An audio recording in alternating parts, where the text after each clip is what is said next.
Welcome to Spread the News, Nonprofits Are Critical to Maine.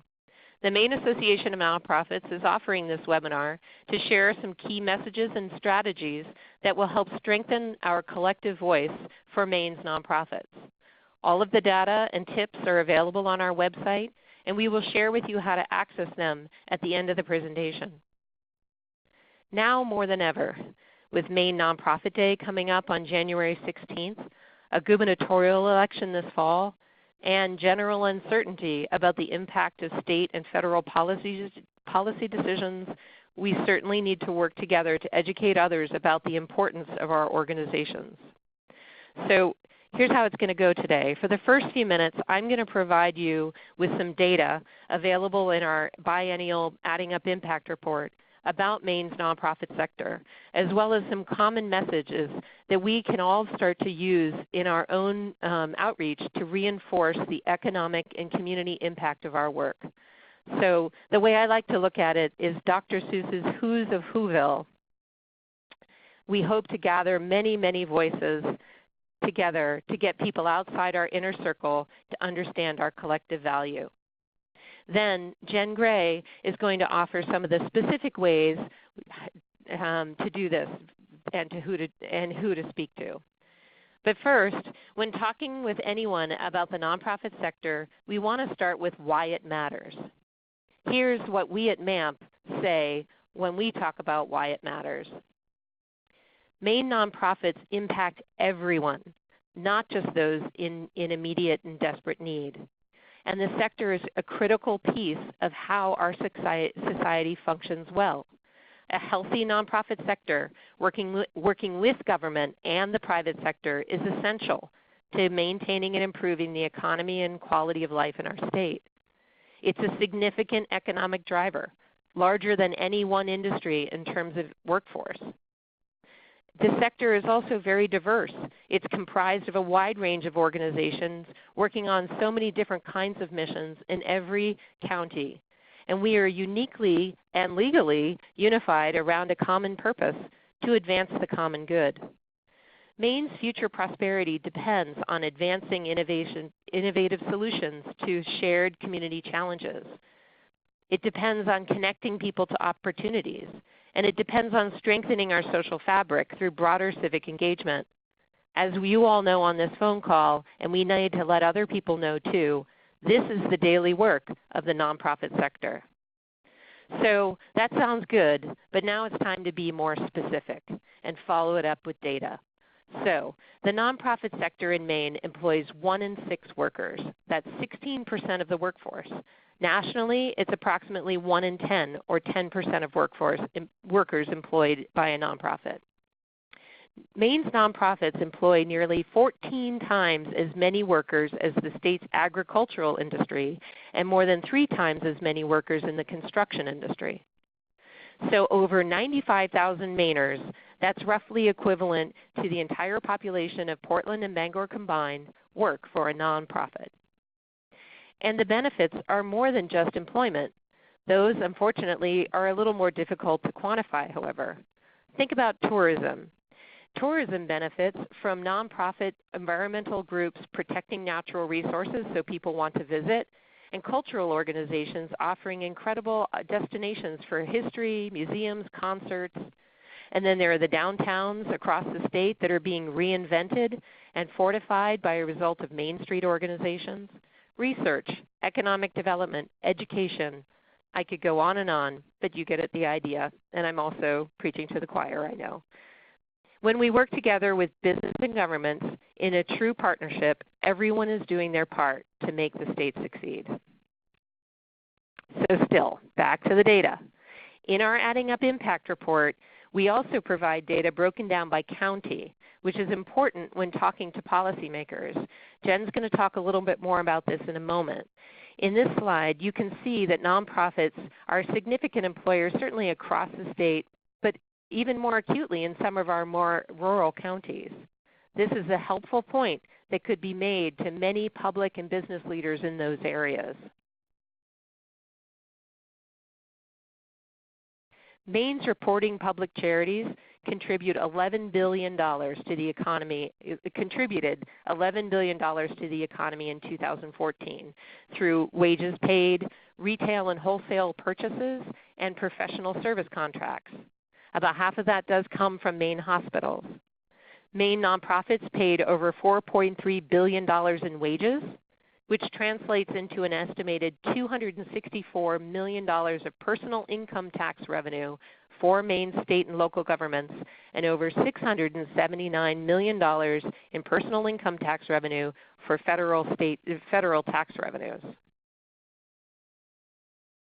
Now, a little bit more about the nonprofits themselves. I'm sure this won't come as much of a surprise to all of you, but sometimes these numbers can be quite surprising.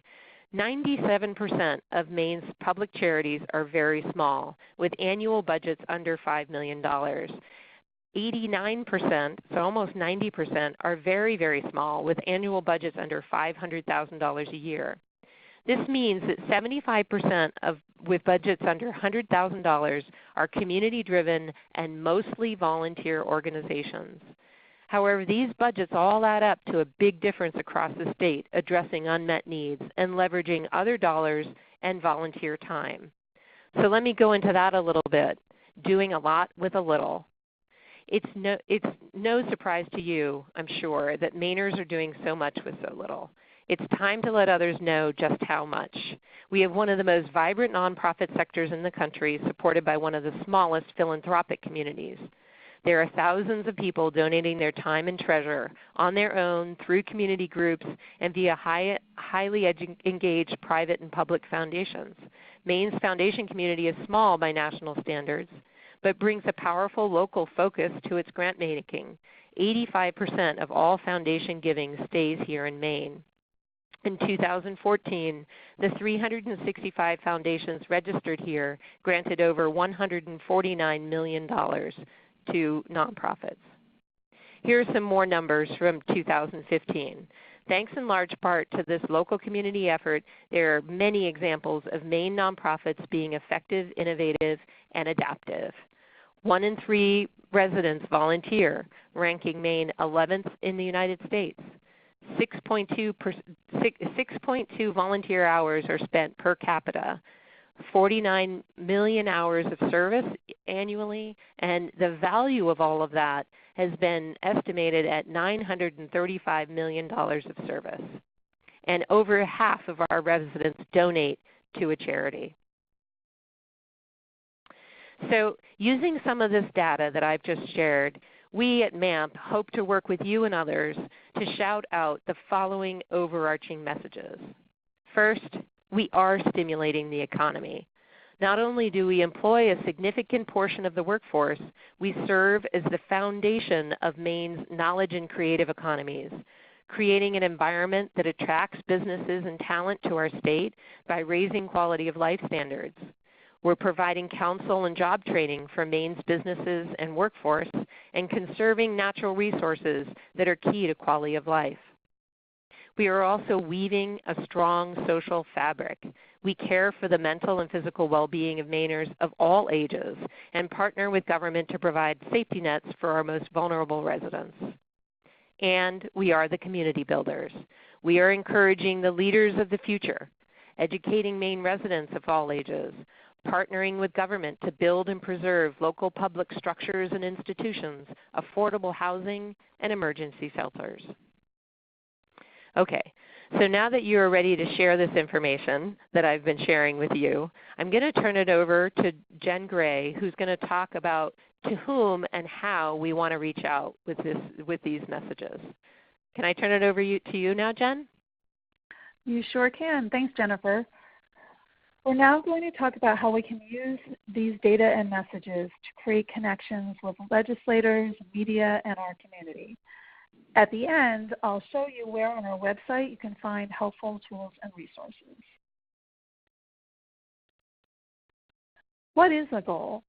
Increasing how the nonprofit sector is valued and perceived in order to increase its opportunity for impact.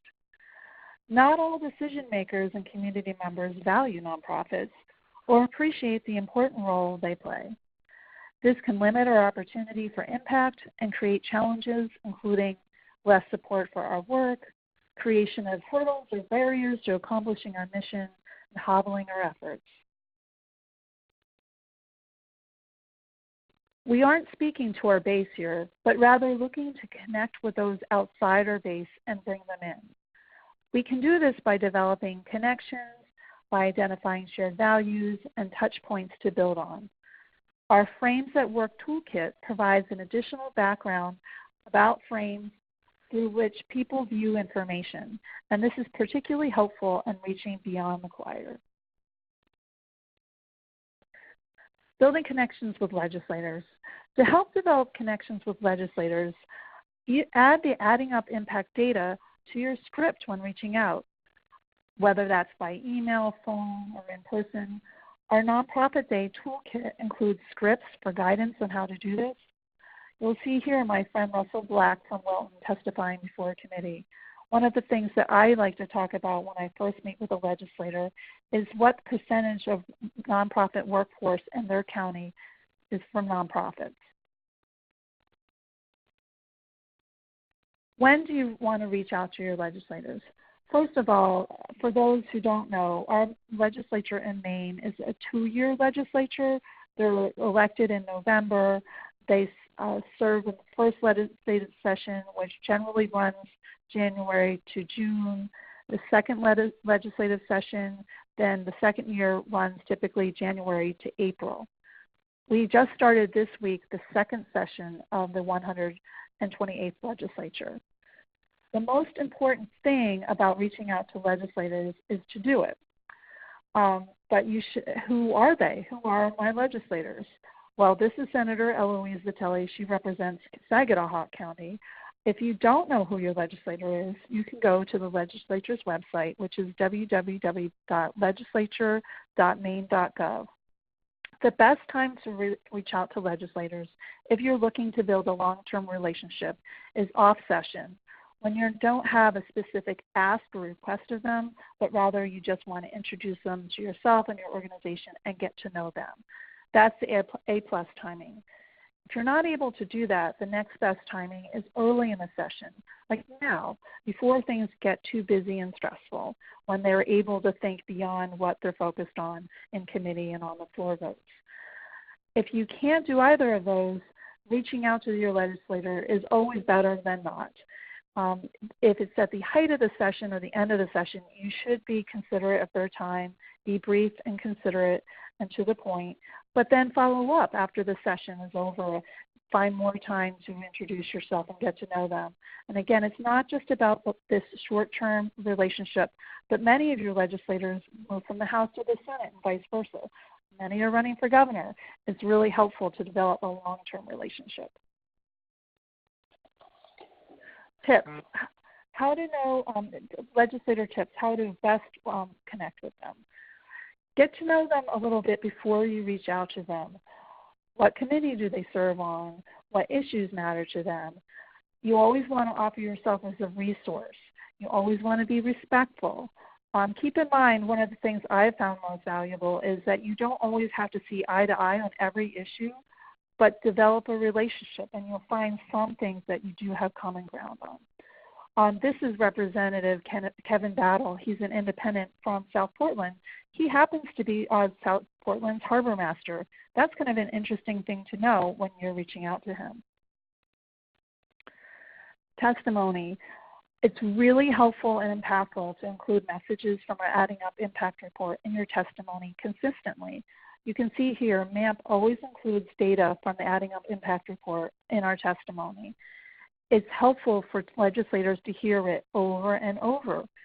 It would be really powerful. Imagine if all nonprofits who testify before the legislature were to include data from the Adding Up Impact Report in their testimony. We would reach far beyond just one committee to many committees, many legislators. Would be really helpful to spreading the net broadly and having a broader reach and impact. Believe it or not, legislators and our community members do use social media. I'm always surprised by the legislator who friends me on Facebook who I didn't think knew how to use a computer, but it's true. They do use it. And it's an effective way to get your message out. Get creative in how you're making, what messages you're using, how you make them relevant. Tie the messages and the data to current events and news. We recommend using the hashtag nonprofits work for Maine. That's, again, getting it beyond the choir to folks who might connect with us because of the data and the Adding Up Impact Report. Post and retweet often. Get interactive. Many of your legislators are on Twitter, and they have their own Twitter handle. Develop a conversation with them by saying, @your legislator. We also have additional tips and examples of messages for social media in our toolkits.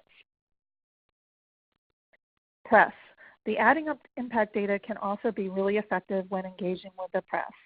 It can be embedded in your letters to the editor, your op-eds. Be sure you're including why, how, and therefore in your materials. And again, we have some excellent examples that you can use from in our toolkits. Other ways to spread the word. There's blogging, there's posting on your website. We have some great infographics that you've seen some of in Jennifer's presentation already, but we have those in our toolkits. That's an excellent way to, folks often connect visually rather than with just text. We're also trying out for the first time Thunderclap. For those of you who don't know what that is, that's a social media tool that allows folks to pre-register for a pre-approved message to appear on your social media page at a specific date and time. And by having everyone's social media pages light up with that same message at the same time creates quite a storm, which can significantly impact our reach. We have a Thunderclap event scheduled for January 16th at 10 a.m., which is on our nonprofit day at the State House. And it's really impressive. With the few folks who have already signed up, our reach is quite amazing. As we've mentioned, we have a lot of resources on our website. And I'd like to set, as I previewed, I'd like to go to our website so I can show you what I'm talking about. Okay. So if you go to our home page of our website, www.nonprofitmaine.org, and you hover over Advocate, you'll see Nonprofit Day. Click on that, and you'll see some information about the day, just to mention, and there you'll see our webinar. This year, we're really hoping that folks, not only the 12 exhibitors who are participating in the event on the 16th, engage in Nonprofit Day, but we're really hoping that all nonprofits in Maine engage in some way on that day by reaching out to their legislator, posting on social media, to really bring home the fact to the broader community, the value that we bring to the state. So you can see below the information about the free webinar that we have a free toolkit.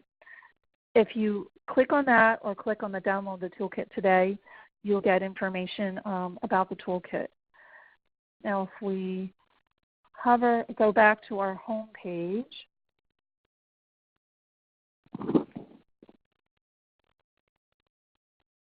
and go back to the home page. If you hover over Advocate and then go to the left under About Our Work, Training and Resources, if you click on that, you can see under Training and Resources, Frames That Work, a messaging toolkit for Maine nonprofits. That is a very helpful tool. Again, it gives you some information about how folks think, view information, but then also, as I mentioned, some examples of letters to the editor and op-eds and social media tips and things like that. And then last, if you go back to our home page,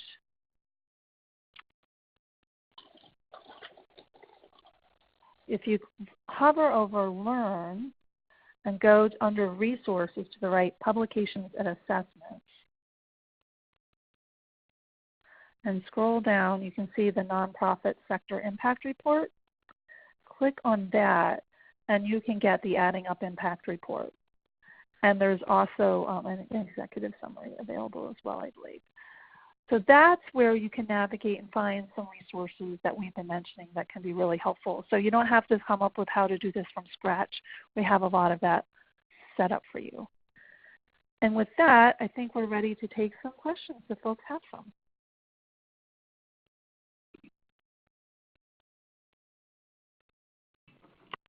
I just want to remind everybody to, if you do have a question, if you could type it in the chat box. We did have, just while people are thinking, we did have a question about some of the data that I shared earlier about workforce employment. And to be honest, it's a really good question, and I didn't have an easy answer right away. I think the presentation of that grant, I'll show all of you again this graph here. Statewide is surprisingly low, and it should be 16%, which is what I told you it was. So I'm not exactly sure why that is so low. I'd have to look into the original data source. So thank you, Sarah, for mentioning that. I see Sarah's also asking a question about lots of information, reminding us of the goals. And what we're trying to do here is raise the profile and awareness about the impact and value of the nonprofit sector to our state. I think many folks don't recognize the important roles that our nonprofit community plays in their community and statewide. They're almost hidden, often don't speak up for themselves. But also I think folks don't recognize the important economic contribution that nonprofits make to the state. So we're trying to support the nonprofit community by making them, creating the opportunity for them to have additional support and resources so that they can do their mission work, but also not be run into obstacles or blocks for getting their mission work done. And so by providing this data about the value and then ways in which you can use this data to build connections with legislators, your community, and the media, we hope to raise the value of the sector. Jen, I'm also going to point out that there was one question about what do you think about the effectiveness of distributing a one-pager to legislators to relay impact? Can you comment on that? I do think that it's helpful. Legislators often receive one-pagers, and so often the one-pagers are most effective when they're tied to something happening at that time. Again, during the session, they're so busy. I think it's really helpful if you're meeting with a legislator to have a one-pager about the value of the sector. And again, using the materials that we provided, we hope to have made that fairly easy for you. So it really depends on the timing. If you're talking about meeting with them, sharing with them that information, or emailing them that, it just depends on the timing and how busy they are. Again, that's why we're also mentioning repeating it often in testimony so that it sinks in. Also, Jen, do you know of any specific legislation coming up in this shorter session regarding nonprofits that we should keep on our radars? So there are one where typically we are engaged in efforts to limit or eliminate tax benefits for our nonprofit community. For example, the last few years, attacking the property tax exemption for many nonprofits has been high on our list of issues. We're aware that there's some focus on the land trust community that could spill over into the broader nonprofit community, so we're focused on that. And the state's effort to conform our tax code to the federal tax changes is something that we'll be paying attention to, because there may be impacts to the broad nonprofit community as a result. So there's also two bills that we've been engaged in. One is Representative Eric Jorgensen has a bill, LD 1435, that increases transparency for the spending of federal block grants that many of our nonprofit community benefit from and use for their mission work. And then also There's LD 967, which increased the rates for direct care providers for folks supporting adults with intellectual disabilities and autism. That reflects the real need for many of our members to have the ability to increase rates for their workers. There's a real challenge with labor issues in the nonprofit sector as well as more broadly in Maine. So there's some issues that we're following. We are not advancing anything in particular this session, given the short session, but we are vigilant of efforts that may negatively impact our sector. And Jen, correct me if I'm wrong, but you put out regular updates via our electronic weekly newsletter, correct, on what you're seeing at the State House in case anybody wants to know what's happening? Yes, we do two things, Jen. We do have an advocacy section in our weekly newsletter online. We also send out e-alerts if folks want to sign up for that. We regularly send out emails when there's something urgent happening at the State House, but certainly the newsletter would include that as well. And how do we make sure that they get signed up for e-alerts if they want those? That's an excellent question. Why don't you email me and I'll make sure that you're connected, jgray@nonprofitmaine.org. Thanks, Jen. We'll also send out that information in our follow-up email, everyone. Sure. Cindy asked a great question. Does the data include the data on volunteer time and contribution? Does it include the impact of local government, the boards and the committees and the various programs? And as far as I know, Cindy, it does not. Because of the fact that we focus our data exclusively on 501c3s, because we're trying to focus on the charitable impact. I will double check that, but that's a really excellent question because if it doesn't include that, that's a whole section of people who are volunteering their time through public service.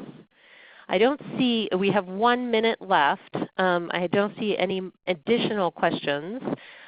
So I think what I'm just going to do is remind everyone that this has been recorded and will be available on our website, and that all of the publications and data that was mentioned in our presentation are also available in the various publications that Jen provided. We want to thank you again for your time and commitment to hearing about this and to helping us spread the word and to focus on getting the word out for Maine Nonprofit Day on January 16th.